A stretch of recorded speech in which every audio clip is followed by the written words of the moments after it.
For instance, my kind of business, I also get people from where I live, but I would say that for the largest period of time, I can't remember even selling to the people within the locality I live. Many of my buyers are not where I am. Imagine I have been working to deal with only the people within that environment. I will not still be in the business I am doing.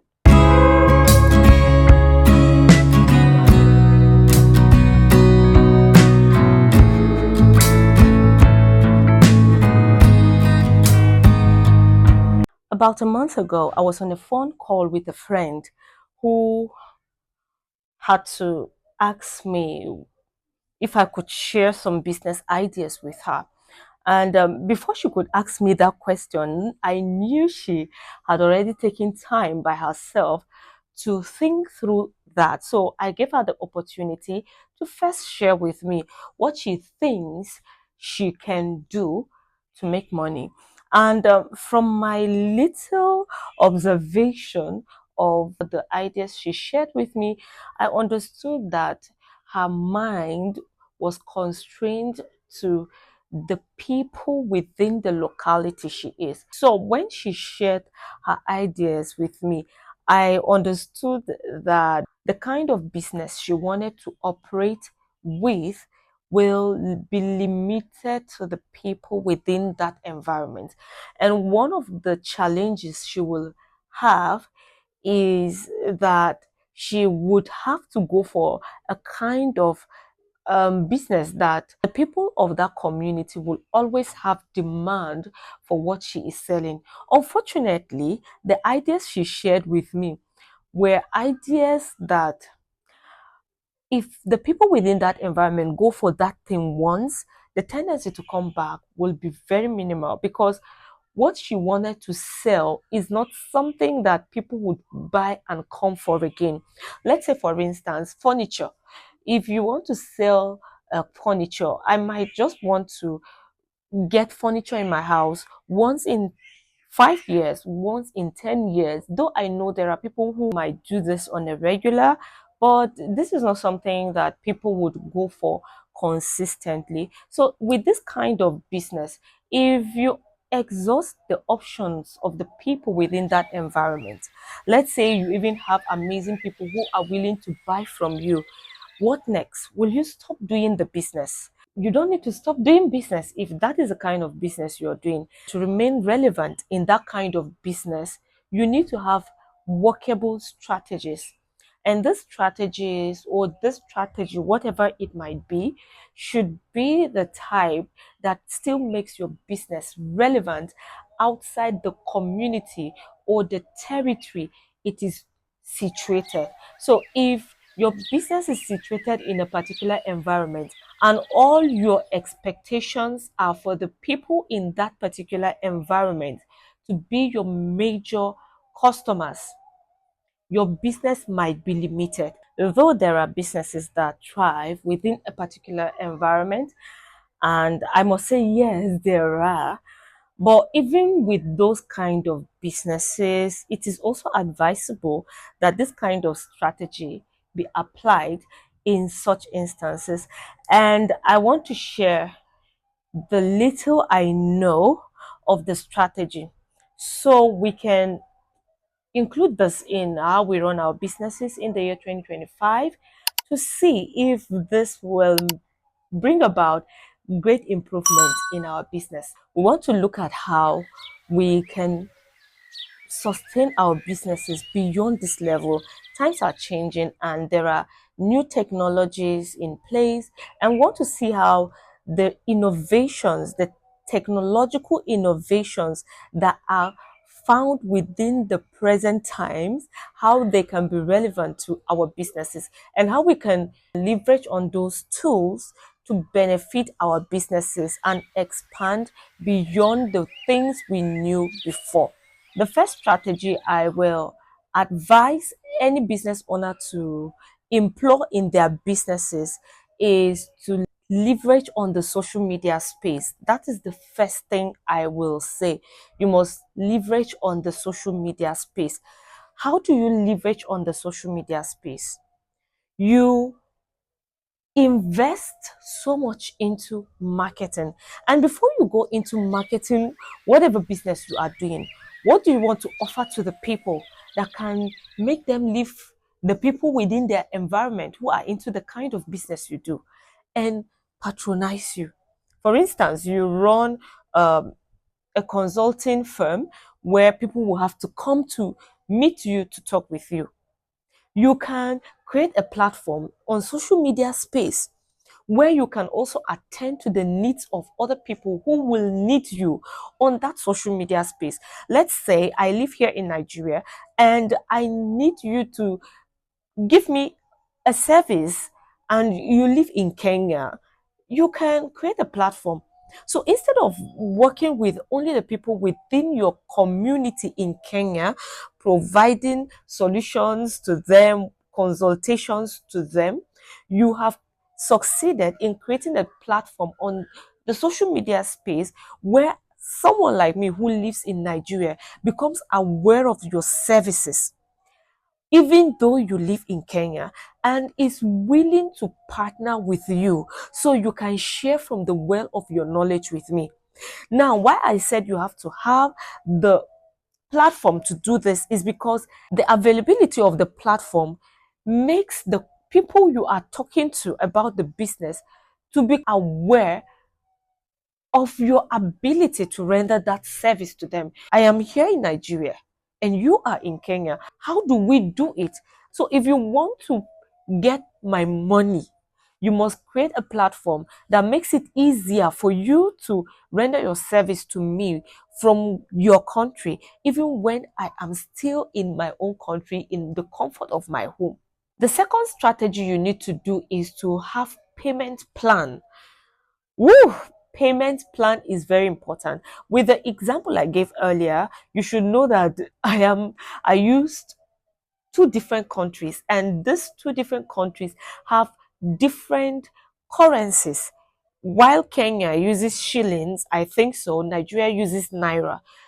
How do you get my money?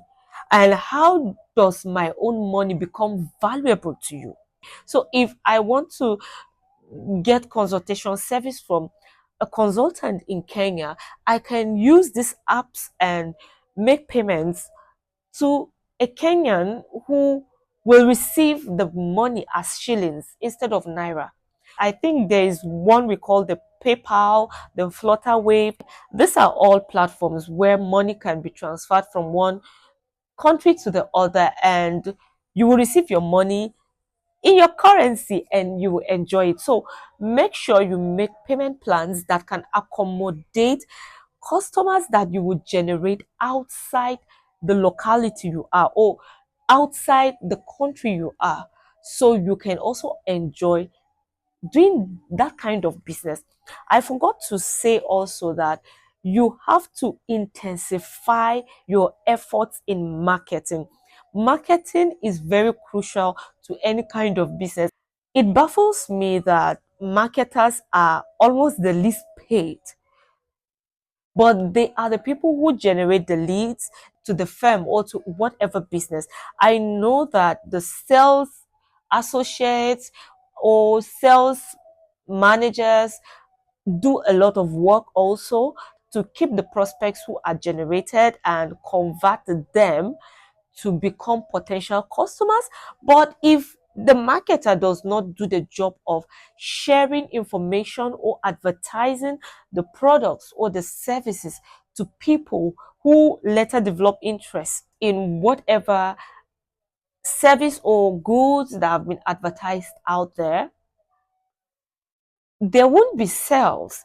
So you should pay attention to marketing.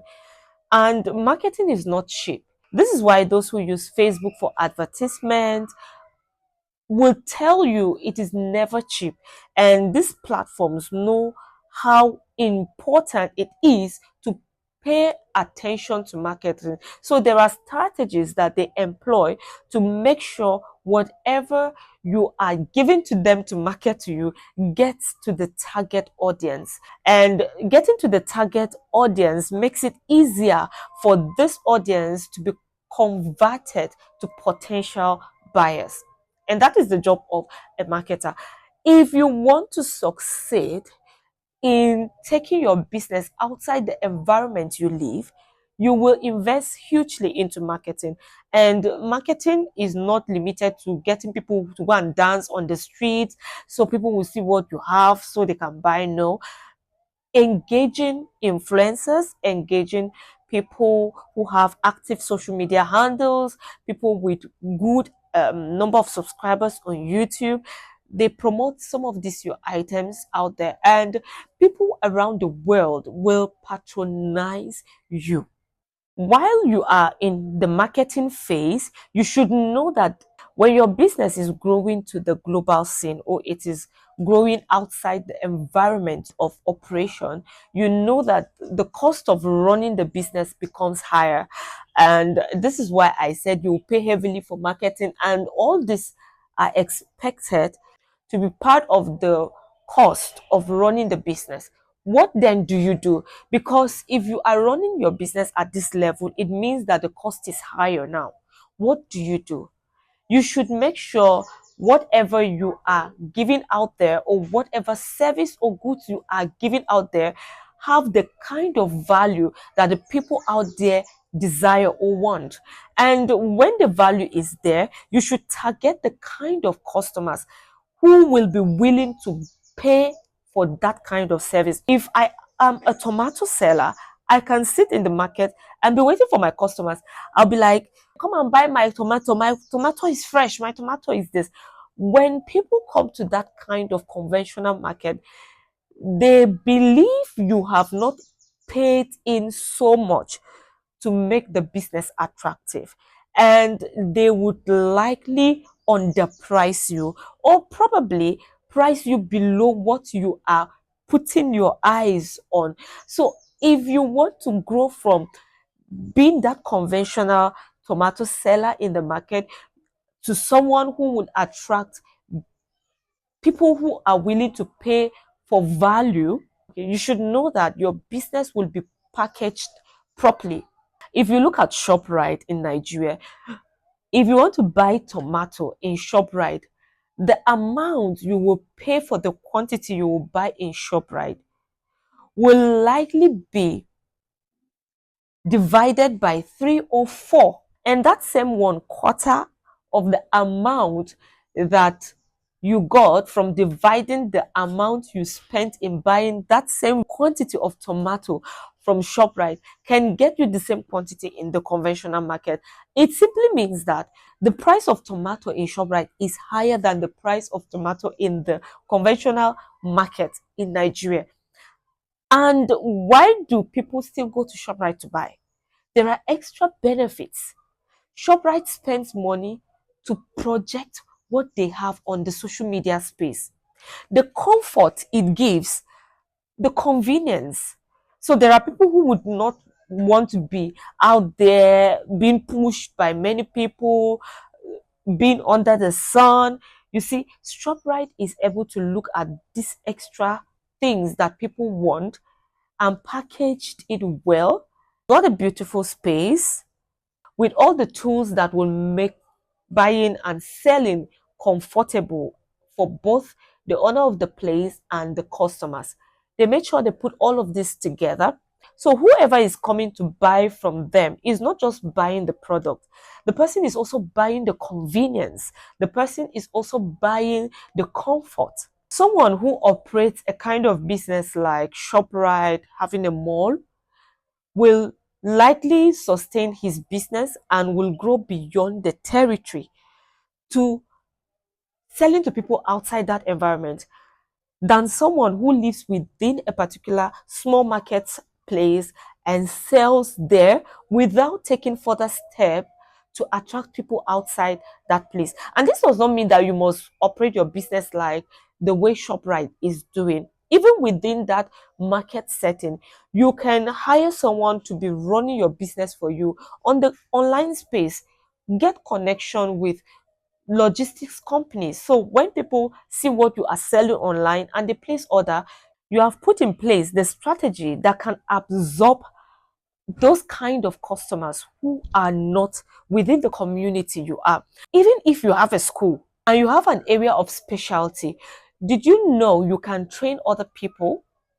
Let's say you are a professional in educational measurements where you are conversant with the recent pedagogy that is expected to be used by teachers based on age range, based on the level of education that the people are attaining. You can train teachers. Yes, there are teachers who will need professional touches on how to employ the methods that will best fit in with the kind of students or pupils they are handling per time.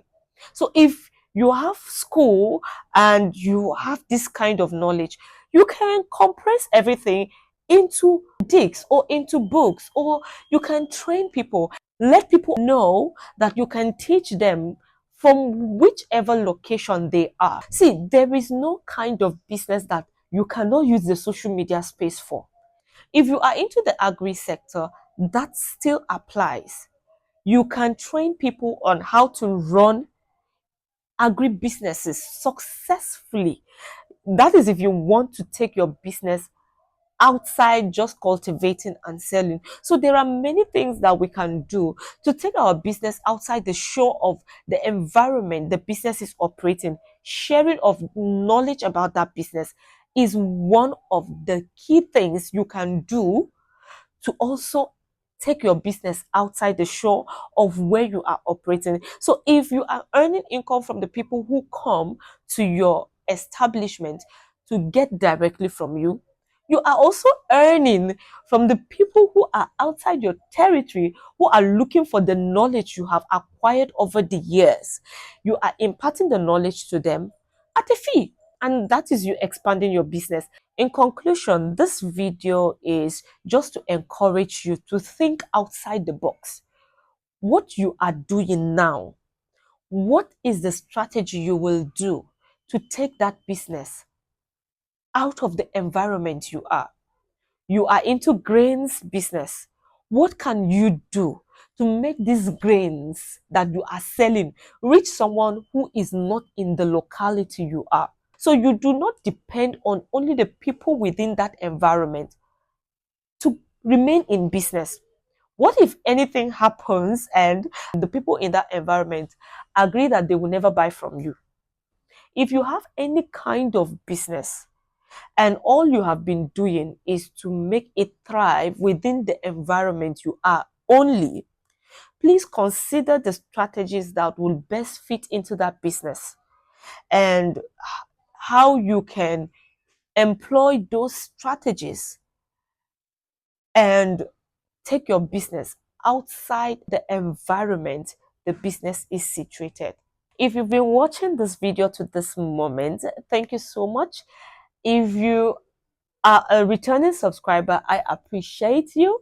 If you are new, please consider clicking the subscribe button and remain a part of this channel.